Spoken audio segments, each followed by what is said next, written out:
प्राची आणि spectrum अकॅडमीच्या online प्लॅटफॉर्मवर आपलं पुन्हा एकदा स्वागत। इंडिया फाइल्सच्या आजच्या भागात आपण पाहणार आहोत पंतप्रधान I.K. गुजराल यांची कारकीर्द। I.K. गुजराल म्हणजेच इंदर कुमार गुजराल। इंदर कुमार गुजराल यांनी भारताचे 12वे पंतप्रधान म्हणून शपथ घेतली होती, ती 21 एप्रिल 1997 ला। खरं तर देवेगौडा सरकारचा काँग्रेसने पाठिंबा काढल्यानंतर काँग्रेसने स्वतः सरकार स्थापण्याचा प्रयत्न केला। काँग्रेसचा हा प्रयत्न अयशस्वी झाला।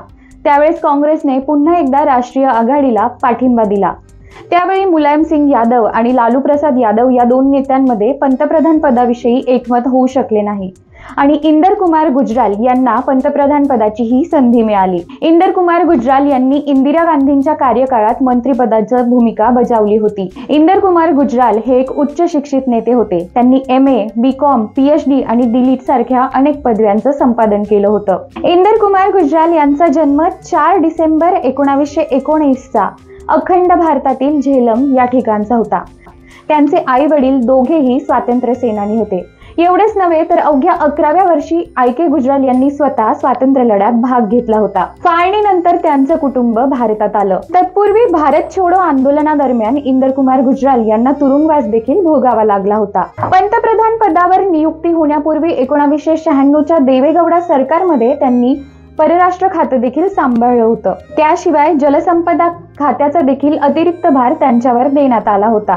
त्यांनी आपल्या परराष्ट्र मंत्रिपदाच्या कार्यकाळात एक महत्त्वाची डॉक्ट्रीन समोर आणली, ती म्हणजे गुजराल डॉक्ट्रीन। गुजराल डॉक्ट्रीनचे 5 महत्त्वाचे सिद्धांत होते।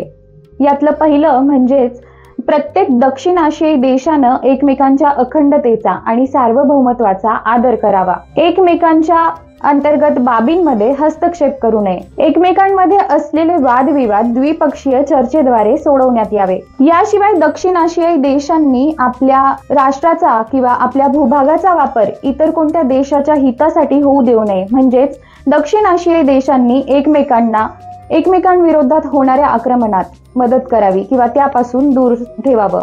याशिवाय समानता, परस्पर सहकार्य आणि शांततापूर्ण भूभाग राखण्यासाठी दक्षिण आशियाई देशांनी एकमेकांना सहकार्य करावं, अशी ती गुजराल डॉक्ट्रीन होती।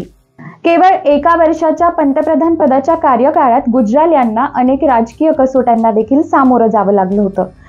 संयुक्त आघाडी सरकारमध्ये असताना जेव्हा बिहारमध्ये चारा घोटाळा झाला, त्यावेळेस लालू प्रसाद यादव यांनी मुख्यमंत्रीपद सोडावं असं गुजराल यांनी जाहीरपणे सांगितलं होतं, परंतु लालूंनी त्याकडे दुर्लक्ष केलं। यानंतर CBIने लालूंवर खटला चालवण्याची परवानगी मागितली होती। मात्र या काळात CBIचे संचालक जोगिंदर सिंग यांनाच या पदावरून दूर करण्यात आलं आणि लालूंना मात्र सुरक्षित ठेवण्यात आलं। ऑक्टोबर 1997 च्या राज्य विधानसभेतील गोंधळामुळे उत्तर प्रदेशमध्ये राष्ट्रपती राजवट लागू करण्याची मागणी गुजराल यांनी राष्ट्रपती KR नारायणन यांच्याकडे केली होती, परंतु अलाहाबाद उच्च न्यायालय आणि राष्ट्रपतींनी ती मागणी फेटाळली होती। राजीव गांधींच्या हत्येप्रकरणी जैन आयोगाच्या अहवालात द्रमुकने LTTEला पाठिंबा दिल्याची बाब उघड झाली होती।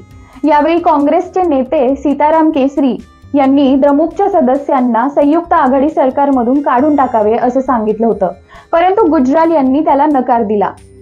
त्यानंतर काँग्रेसने आपला पाठिंबा काढून घेतला आणि नोव्हेंबर 1997 मध्ये गुजराल यांना राजीनामा द्यावा लागला। इंडिया फाइल्सचा हा भाग आपल्याला कसा वाटला आम्हाला कमेंट्स करून जरूर कळवा आणि असेच नवनवीन व्हिडिओज पाहण्यासाठी सबस्क्राइब करा स्पेक्ट्रम अकॅडमीच्या YouTube चॅनलला। धन्यवाद।